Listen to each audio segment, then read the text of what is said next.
It's from Donna Corby. Ben, first off, I suppose the obvious question is correct stoppage? I thought I was fine, but whatever. That's his job, and if that's what he felt, that's what he did. Is that that for your combat sports career? No, I'm gonna take about $1 million home in the bank, and I'm gonna go coach some wrestling. Ben, I just wanted to say, if you don't step into a cage or a ring again, thank you for all the great memories throughout your boxing MMA career, and congratulations on the gigantic payday. You got it.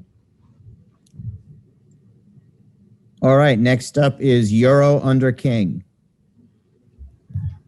All right, Ben, the main question here is, do you think that Taylor and Dake can both pull away with Olympic gold medals this year?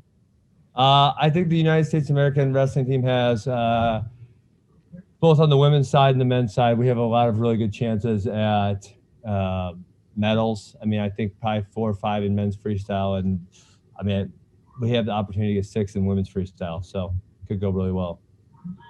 All right, thanks, Ben. Okay, next up is Perfect Parlay Pursuit.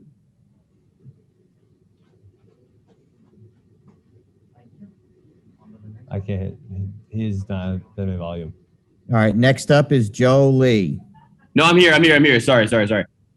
Ben, just wanted to ask real quick, what do you think about Cardano, specifically Charles Hoskinson? I can't tell you anything about Charles Hoskinson. I can tell you Cardano's done really well by me because I bought it at 8 cents. And I don't know which smart contract platform is going to win out, but I think Cardano's doing a good job. Okay, next up is Joe Lee. Hi, Ben. In comparison to an MMA fight, I just wanted to know where your nerves were at going into the fight tonight.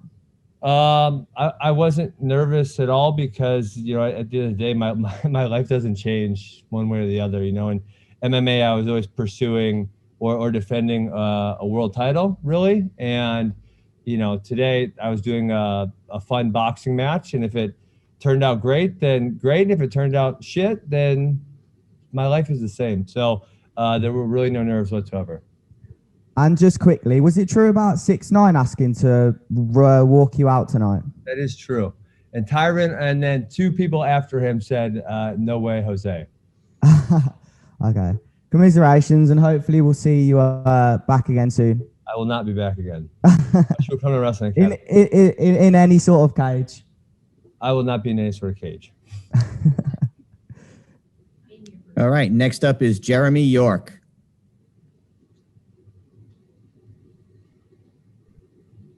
Well, obviously, Ben, probably didn't quite go the way you wanted it to, obviously. No. But like you said, this wasn't going to impact the legacy of Ben Askren. You've done so many great things up until this point, so many more great things to come up. Well, the obvious question, what is next? Is it coaching? You just said maybe not in a fight capacity. Is it coaching now?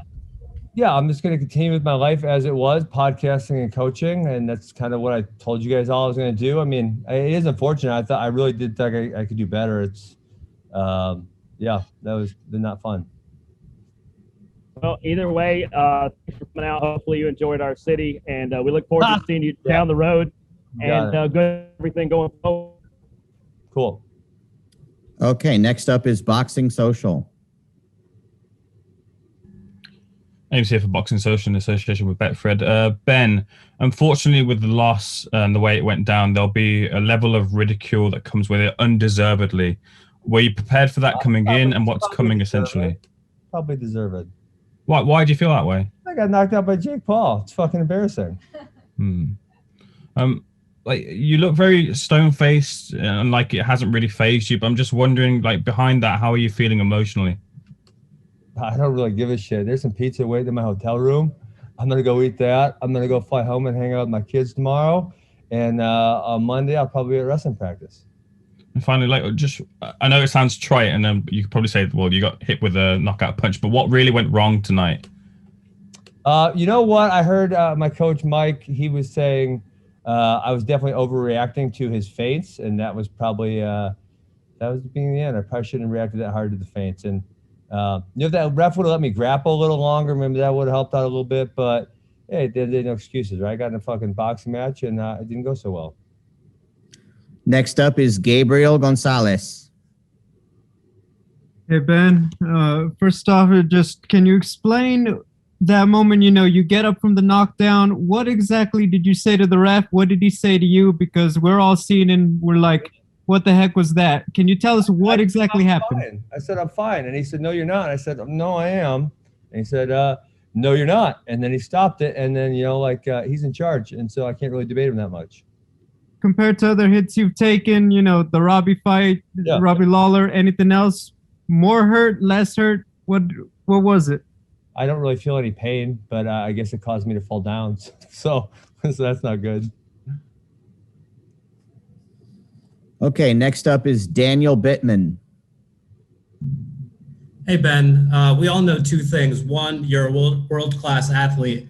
And number two, we know that you've had to answer pretty much the same question every time and that you're going to do the same thing, win or lose. Do you think that calm nature had anything to do with the loss tonight, not bringing enough adrenaline into it?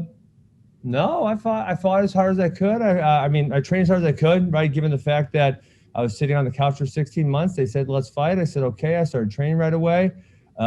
Given the amount of time, I got into as good a shape as possible. And I took it seriously. I was very disciplined in my training, so I don't really, I have no excuses, right? And like I said, I was very comfortable going in there. I don't know. I just got hit with a hard punch, I guess. Absolutely. Thank you, Ben, for a great career. Yep, appreciate it. Next up is Hans Themistode. Hey, Ben. I really wanted to know, obviously since you just lost, do you kind of respect him now? No, skill set? I don't. No, I don't, because I want to see him get in the fight, and I'm sorry I let you down. I didn't get in the fight with him. He hit me early. As I said, that's when you respect someone, is when you see what they're made of. And I was hoping that you guys would get to see that tonight, and I let a lot of people down because they didn't get to see that. Well, that kind of follows me up to my next question. Do you feel like you let the MMA community down? Because, it was a boxing ring, and I guess technically you did say that I didn't let the MMA community down. I let the world down. People fucking hate Jake Paul, and they wanted to see me make him miserable, and I didn't do that. So I didn't let the MMA community down. I let the world down.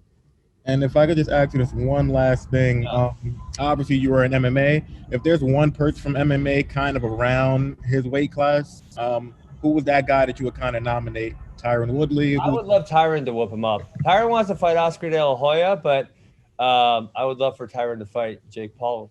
He's a significantly better boxer than I am. So, that would be my guy. Gotcha. Thank you, man. Really appreciate it. Got it. And next is Paul Gant, Go For It Radio. Ben, how are you, sir? Good. So what do you see in terms of Jake Paul and his future in boxing? Do you think there is a future? I don't give a shit about Jake Paul. Next question. Have a nice night. You got it. Ben, thank you. Yep. Have a good day. Peace.